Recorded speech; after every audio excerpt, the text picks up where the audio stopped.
Hi friend, welcome back to my YouTube channel. ನೋಡಿ friend, ಈ ದಿವಸ ನಾನು ಮೊದಲೇ ವಿಡಿಯೋದಲ್ಲಿ ತೋರಿಸ್ಕೊಟ್ಟಿದ್ದೀನಲ್ವ ಬ್ಯಾಕ್ ಭಾಗನ ಯಾವ ರೀತಿ ಕಟ್ ಮಾಡೋದು ಅಂತೇಳಿ. ಬೋಟ್ ನೆಕ್ಕು, ಇವಾಗ ಫ್ರಂಟ್ ಭಾಗನ ಸ್ಕ್ವಯರ್ ವಿ ನೆಕ್ಕನ್ನು ಕಟ್ ಮಾಡೋದು ಹೇಗೆ ಅಂತ ತೋರಿಸ್ಕೊಡ್ತಾ ಇದ್ದೀನಿ. ನೋಡಿ, ಒಂದೊಂದಾಗಿ ನೋಡ್ಕೊಳ್ಳಿ ಕ್ಲೀನಾಗೆ. ನೋಡಿ ಫ್ರೆಂಡ್, ಇವಾಗ ಈ ರೀತಿ ಬಟ್ಟೆನ ಇದು ಮಾಡ್ಕೊಳ್ಬೇಕಾಗತ್ತೆ. ಮಾಡಿಕೊಂಡು ನೋಡಿ, ಸೈಡಲ್ಲಿ 1 ಇಂಚು ಮೇಲ್ಗಡೆ ತೊಗೋಬೇಕಾಗತ್ತೆ. ನೆಕ್ಕಲ್ಲಿ ನೋಡಿ, ಬ್ಯಾಕ್ ಭಾಗಕ್ಕೂ ಫ್ರಂಟ್ ಭಾಗಕ್ಕೂ ಅರ್ಧ ಇಂಚು ಒಳಗಡೆ ತೊಗೋಬೇಕಾಗತ್ತೆ. ನೆಕ್ಸ್ಟ್ ಸೈಡು ನೋಡಿ, ಗೊತ್ತಾಗತ್ತಲ್ವ ಮಾರ್ಕಿಂಗು. ಇದೇ ರೀತಿ ಇದು ಮಾಡ್ಕೊಳ್ಳಿ. ನೋಡಿರಿ, ಮಾರ್ಜಿನ್ನಿಗೆ ಮಾರ್ಕ್ ಹಾಕ್ಕೊತಾ ಇದ್ದೀನಿ. ನೋಡಿ,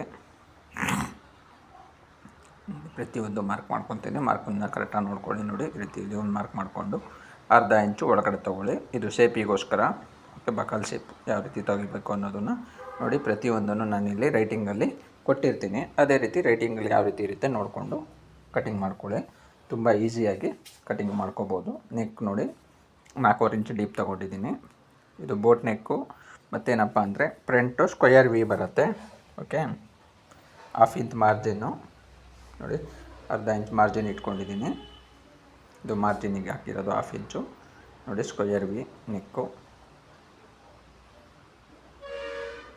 ಈ ರೀತಿ ನೋಡಿ ಬರುತ್ತೆ. ಓಕೆ, ನೋಡ್ಕೊಳ್ಳಿ, ತುಂಬ ಡೀಪ್ ಇರೋದಿಲ್ಲ.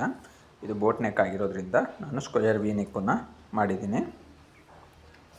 ನೋಡಿ, ಈ ರೀತಿ ಗೆರೆ ಹಾಕ್ಕೊಳ್ಳಿ. ಗೊತ್ತಾಯ್ತಲ್ವಾ? ನೋಡಿ,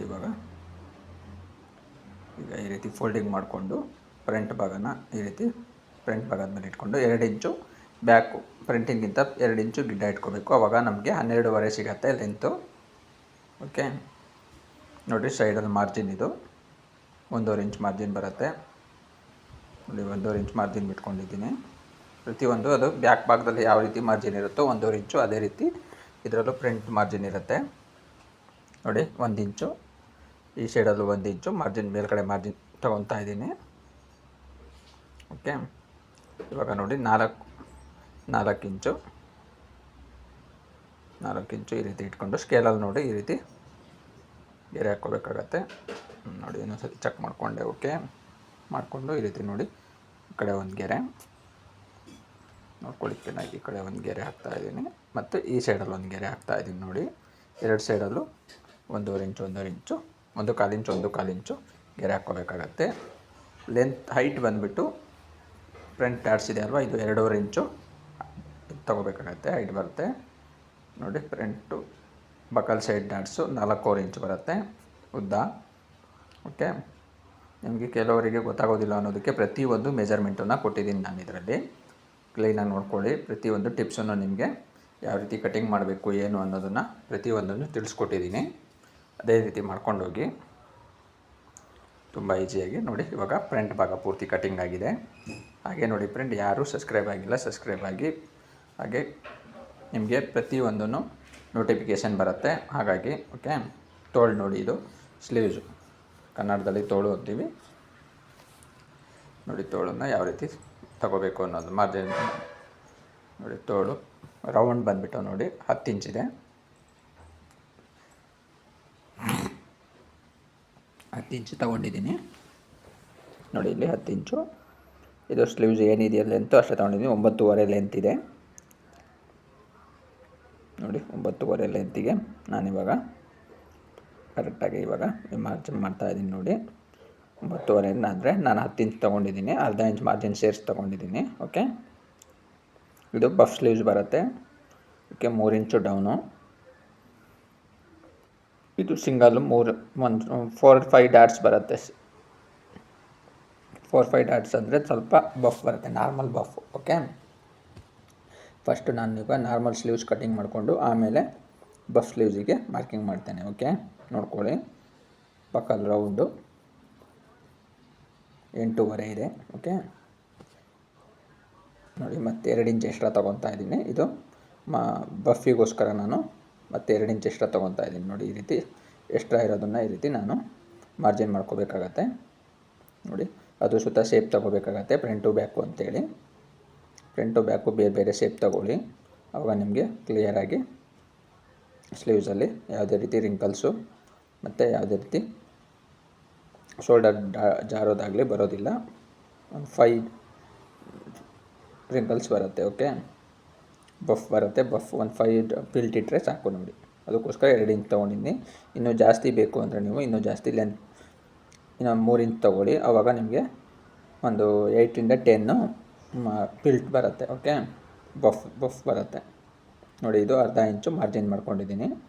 ಇದು ಫ್ರಂಟ್ ಅಂತ ಗೊತ್ತಾಗಲಿ ಅನ್ನೋದಕ್ಕೋಸ್ಕರ ಸ್ಲೀವ್ಸು ಶೇಪ್ ತಗೊಂಡಿದ್ದೀನಿ. ಇವಾಗ ನೋಡಿ ಬ್ಯಾಕ್ ಭಾಗನ ತೊಗೊಂಡು ಈ ರೀತಿ ಇಟ್ಕೊಂಡು ಫ್ರಂಟ್ ಕ್ರಾಸ್ ಪಟ್ಟಿ ಬೆಲ್ಟ್ ಬರುತ್ತೆ ಗೊತ್ತಾ? ಕ್ರಾಸ್ ಪಟ್ಟಿ ಬೆಲ್ಟ್ ಯಾವ ರೀತಿ ಕಟ್ ಮಾಡಬೇಕು ಅನ್ನೋದು ನೋಡ್ಕೊಳ್ಳಿ. ಈ ರೀತಿ ಮಾರ್ಜಿನ್ ಮಾಡಿಕೊಂಡು ನೋಡಿ ಇವಾಗ ಬ್ಯಾಕ್ ಭಾಗನ ತೊಗೋಬೇಕಾಗತ್ತೆ. ಕೈಯಲ್ಲಿ ತೊಗೊಂಡು ಈ ರೀತಿ ಇಟ್ಕೊಳ್ಳಿ. ಈ ರೀತಿ ಇಟ್ಕೊಂಡಾಗ 1 ಇಂಚು ನೋಡಿ, 1 ಇಂಚ್ ಎಕ್ಸ್ಟ್ರಾ ಬರಬೇಕಾಗತ್ತೆ. ಆವಾಗ ನಿಮಗೆ ಎಲ್ಲ ರೀತಿ ಪರ್ಫೆಕ್ಟ್ ಫಿಟ್ಟಿಂಗು ಮತ್ತು ಪರ್ಫೆಕ್ಟಾಗಿ ಕಟಿಂಗ್ ಆಗುತ್ತೆ. ಓಕೆ, ಯಾವುದೇ ರೀತಿ ಎಕ್ಸ್ಟ್ರಾ ಕಟಿಂಗ್ ಇರೋದಿಲ್ಲ. ನಾವು ಪ್ರತಿಯೊಂದು ಇದರಲ್ಲೂ 2 ಡಾಟ್ಸ್ ಬ್ಲೌಸನ್ನೇ ತೋರಿಸ್ಕೊಳ್ತಾ ಇರೋದು, 3 ಡಾಟ್ಸ್ ಮಾಡೋದಿಲ್ಲ. ಓಕೆ, ತುಂಬ ಕ್ಲೀನಾಗಿ ಕೂರುತ್ತೆ ಬ್ಲೌಸು, ಯಾವುದೇ ರೀತಿ ರಿಂಕಲ್ಸ್ ಬರೋದಿಲ್ಲ, ತುಂಬ ಪರ್ಫೆಕ್ಟ್ ಆಗಿರುತ್ತೆ. ಪರ್ಫೆಕ್ಟ್ ಫಿಟ್ಟಿಂಗ್, ಪರ್ಫೆಕ್ಟ್ ಸ್ಟಿಚಿಂಗ್ ಇರುತ್ತೆ. ಓಕೆ ನೋಡಿ, ಈ ರೀತಿ ನಾನಿವಾಗ ಕ್ರಾಸ್ ಪಟ್ಟಿ ಬೆಲ್ಟನ್ನು ಕಟ್ ಮಾಡ್ಕೊಂಡಿದ್ದೀನಿ ನೋಡಿ. ಓಕೆ, ಕ್ರಾಸ್ ಪಟ್ಟಿ ಬೆಲ್ಟ್ ಕಟಿಂಗ್ ಆಗಿದೆ. ಇವಾಗ ನೋಡಿ ಅದನ್ನು ಯಾವ ರೀತಿ ಶೇಪ್ ತಕ್ಕೋಬೇಕು ಏನು ಅನ್ನೋದನ್ನು ಕರೆಕ್ಟಾಗಿ ತೋರಿಸ್ತಾ ಹೋಗ್ತೀನಿ ನೋಡಿ. ಇದು ಬ್ಯಾಕು, ಅದ್ರ ಮೇಲೆ ಈಗ ನಾನು ಫ್ರಂಟ್ ಭಾಗನ ಇಡಬೇಕಾಗತ್ತೆ. ಈ ರೀತಿ ಫ್ರಂಟ್ ಭಾಗನ ಇಟ್ಟು ನೋಡಿ, ಇಲ್ಲಿ ಮೇಲ್ಗಡೆ ಭಾಗದಲ್ಲಿ ಶೋಲ್ಡರಲ್ಲಿ 2 ಸಮ ಬರಬಾರ್ದು, ಅರ್ಧ ಇಂಚ್ ಕೆಳಭಾಗದಲ್ಲಿರಬೇಕು.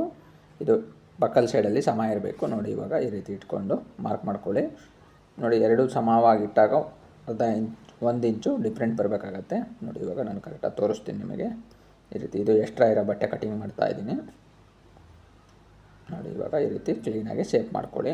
ಶೇಪ್ ಏನು ಶೇಪ್ ತೆಗಿತೀರೋ ಅದೇ ಮೇನ್ ಆಗುತ್ತೆ ನೀವು ಬ್ಲೌಸಿಗೆ. ಓಕೆ ನೋಡಿ, ಇವಾಗ ಈ ರೀತಿ ಇಟ್ಕೊಳ್ಳಿ.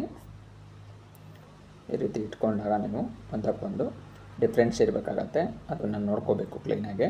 ಹಾಗೆ ಕಟ್ ಮಾಡಿದ್ರಿ ಅಂದರೆ ಬರೋದಿಲ್ಲ ನೋಡಿ. ಇದು ಫ್ರಂಟ್ ಅಂತ ಗೊತ್ತಾಗಲಿ ಅನ್ನೋದಕ್ಕೋಸ್ಕರ ನಾನು ಟಕ್ ಹೊಡ್ಕೊತಾ ಇದ್ದೀನಿ, ಟಕ್ಸ್ ಬರ್ತಾ ಇರುತ್ತೆ. ಓಕೆ, ಈ ರೀತಿ ಇಟ್ಕೊಂಡಾಗ ನೋಡಿ ಸ್ವಲ್ಪ ಹೆಚ್ಚು ಕಮ್ಮಿ ಇದೆ, ಅದನ್ನು ಸುತ್ತ ನಾನು ಇವಾಗ ಕ್ಲೀನಾಗಿ ಶೇಪ್ ತಕ್ಕೊತೀನಿ ನೋಡಿ. ಕ್ಲೀನಾಗಿ ಶೇಪ್ ಮಾಡಿಕೊಂಡ್ರೆ ಬ್ಲೌಸು ಮತ್ತೆ ನೀವು ಎಕ್ಸ್ಟ್ರಾ ಕಟಿಂಗ್ ಮಾಡೋದಿಲ್ಲ. ಕರೆಕ್ಟಾಗಿ ಬೆಲ್ಟು, ಕ್ರಾಸ್ ಪಟ್ಟಿ ಬೆಲ್ಟು ಶೇಪನ್ನು ಸುತ್ತ ಪೂರ್ತಿ ಕ್ಲಿಯರ್ ಆಗಿದೆ ನೋಡಿ. ಈ ರೀತಿ ಕ್ಲಿಯರಾಗಿ ತಕ್ಕೋಬೇಕಾಗತ್ತೆ. ಓಕೆ ಫ್ರೆಂಡ್, ನೆಕ್ಸ್ಟ್ ವೀಡಿಯೋದಲ್ಲಿ ಈ ವಿಡಿಯೋನ ನಾನು 2 ಪಾರ್ಟ್ಗಳಾಗಿ ಮಾಡಿ ಹಾಕಿದ್ದೀನಿ, ನೋಡ್ಕೊಳ್ಳಿ. ಬ್ಲೌಸ್ ಕಟಿಂಗನ್ನು ಫಸ್ಟ್ ಪಾರ್ಟು ಮತ್ತು ಸೆಕೆಂಡ್ ಪಾರ್ಟ್ 2 ಇದೆ, ಒಂದು ಪಕ್ಕದಲ್ಲಿ ಒಂದಿದೆ. ಓಕೆ ಬಾಯ್ ಫ್ರೆಂಡ್, ಓಕೆ ಬಾಯ್.